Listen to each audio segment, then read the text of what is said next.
my first year fighting fire, my first assignment was actually in Salmon, Idaho, on the first Fernster fire. And that year, we went out in July, and we were on the Fernster fire for quite a few days.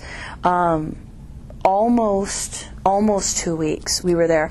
It was only a little over 1,000 acres, but it was right there outside of the city of Salmon, Idaho.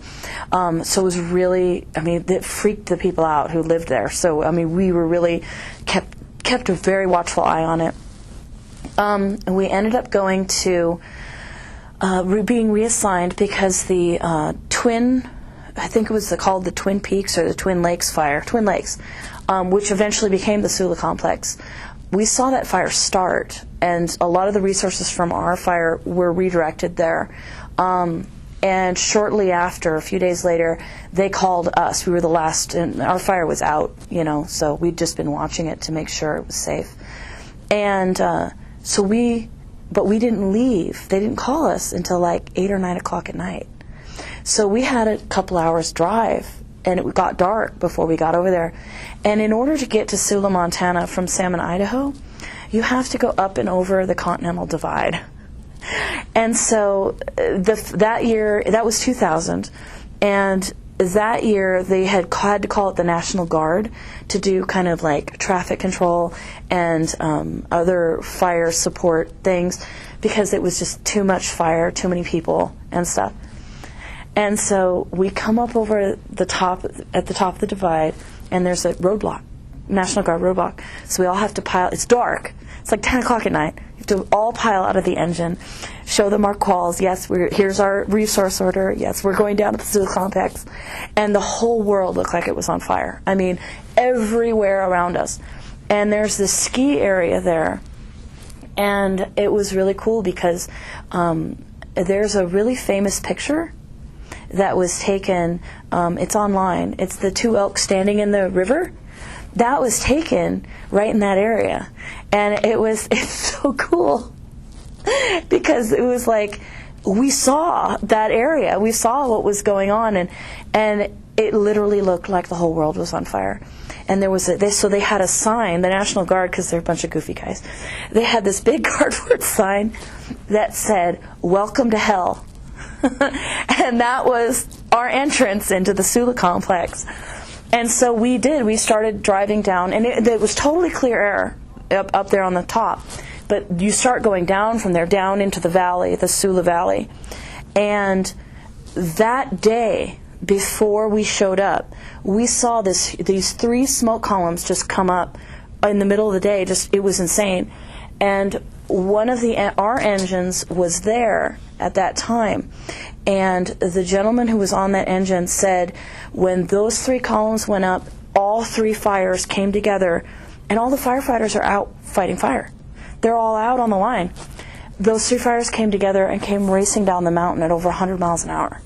And he said what happened is they were like one of the only resources in camp, and they were working on keeping it so dry that when they cooked food, they had to have someone there to make sure the ground didn't catch on fire while they're cooking their food. And so he happened to be there doing that. And when this fire came, there was nobody in camp to do anything about it. It's coming, it's racing at camp. There's nothing they can do. And so the overhead team, amazing overhead team, they all grabbed dirt torches, ran to the other side of the valley, and lit it off, which most people would think not probably the best idea. It was incredible strategy. Lit it off, and that cloud, he said that fire literally jumped up into the sky, and the whole sky was on fire because it created this bubble vacuum in camp.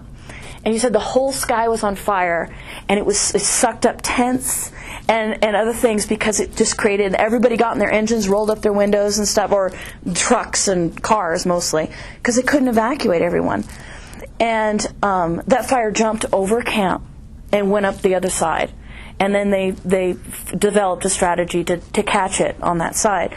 But they saved everyone in camp, which was so amazing.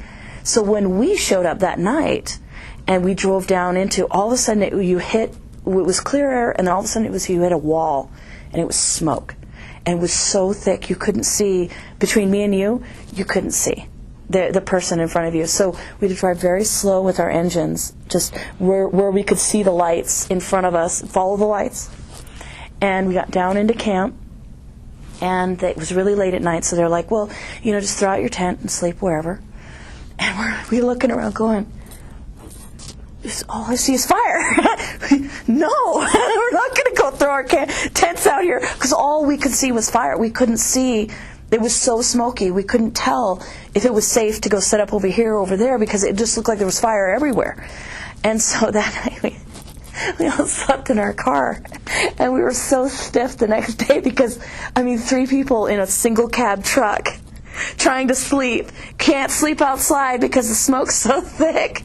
So we're all sleeping on each other's shoulders, trying to stay warm.